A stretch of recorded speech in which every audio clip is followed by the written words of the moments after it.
तो दोस्तों, क्या आप लोगों को याद है कि जब आप स्कूल में जाते थे, आप छोटे थे, तो घर पे आते ही सबसे पहले आप पूछते थे कि मम्मी किधर है। एक छोटा बच्चा हमेशा स्कूल जाने से कतराता है और यूजुअली वो चाहता है कि वो अपने घर पे रहे।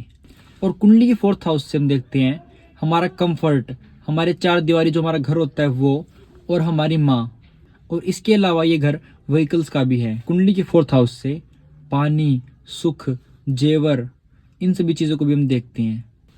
और कुंडली में हमारे चौथे घर के सामने जो हाउस है, यानी कि उसका जो अपोजिट हाउस है, वो होता है हमारा वर्क प्लेस, हमारा वर्क एरिया, हमारा 10th हाउस, यानी कि हमारे कर्म का क्षेत्र। तो आप लोगों ने देखा होगा कि जब हम घर पे अच्छे से आराम करते हैं, तभी हम जाके नेक्स्ट डे हमारे वर्क प्लेस के ऊपर अच्छे से काम कर पाते हैं। और जब हम अच्छे से काम कर लेते हैं पूरे दिन, जब हम थक जाते हैं, तभी हम अपने घर जाके अच्छी नींद ले पाते हैं। तो ये दोनों घर भी इंटररिलेटेड हैं, क्योंकि एक दूसरे के अपोजिट हैं।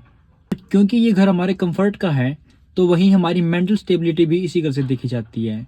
तो जिन भी लोगों की कुंडली में चौथे भाव के अंदर में राहु, शनि और केतु ऐसे मेलेफिक प्लेनेट हों, तो उनको मेंटली काफ़ी ट्रबल रहता है। और अगर ये राहु कहीं ना कहीं मून से रिलेटेड हो जाए, तो डिप्रेशन और एंजाइटी भी इजीली दे सकता है। अब क्वेश्चन आता है कि इसका सोल्यूशन क्या है।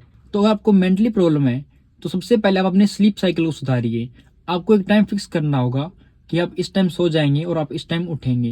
एंड सेकंड चीज़, अगर आपके फोर्थ हाउस के अंदर में मेलेफिक प्लैनेट्स हैं, तो आपको अपने कर्म के ऊपर ज़्यादा ध्यान देना है। तो आपको अपनी कुंडली के 10th हाउस पर ज़्यादा जोर देना है, ना कि आपको इन चीज़ें फोकस करना है कि मैं घर पे रहूँ, कंफर्ट में कैसे रहूँ। तो ऐसे ही मेरे कज़न भाई की कुंडली के अंदर में शुक्र बैठा हुआ है चौथे घर के अंदर। तो मैंने ये देखा है कि बचपन से मेरे भाई को गाड़ियों का काफ़ी शौक भी है और उसको हमेशा गाड़ी अवेलेबल रही है। उसने ये मान लीजिए अपना मोस्टली टाइम जो है ना गाड़ी के अंदर स्पेंड किया हुआ है, एंजॉय करते हुए। मेरी खुद की कुंडली के अंदर में जुपिटर फोर्थ हाउस के अंदर में है, जिससे कि मैं अपने घर में काफ़ी कंफर्टेबल फील करता हूँ। लेकिन अगर आपका चौथा घर बहुत ज़्यादा मजबूत हो जाता है, तो कभी कभी ये आपको समस्या भी दे सकता है। जैसे कि अगर आपका फोर्थ हाउस काफ़ी मजबूत है, तो इसका सिंपल सा मतलब है कि कहीं ना कहीं आपका कर्म स्थान कमज़ोर हुआ है। और ऐसे में अगर आप एक स्पेशली अगर आप मेल हैं, तो शायद आप कर्म ना कर पाएँ और आप ज़्यादा कंफर्ट के अंदर रहेंगे, तो ये आपके लिए एक नेगेटिव पॉइंट हो सकता है। और अगर कभी ऐसा होता है, तो आपको सबसे पहले करना होगा अपने कंफर्ट जोन को छोड़ना होगा। यानी कि आपको स्थान चेंज करना होगा। आप जहाँ पे रहते हैं, आपको वो प्लेस छोड़ के कहीं और शिफ्ट होना होगा, ताकि आप उस फोर्थ हाउस की एनर्जी को कम कर पाएँ और एक तरीके से आपके 10th हाउस की एनर्जी बढ़े, ताकि आप काम कर पाएँ। आज के लिए इतना ही। और कल हम बात करने वाले हैं कुंडली के 5th हाउस की, जो कि हमारे सबसे मेन हाउस में से एक है।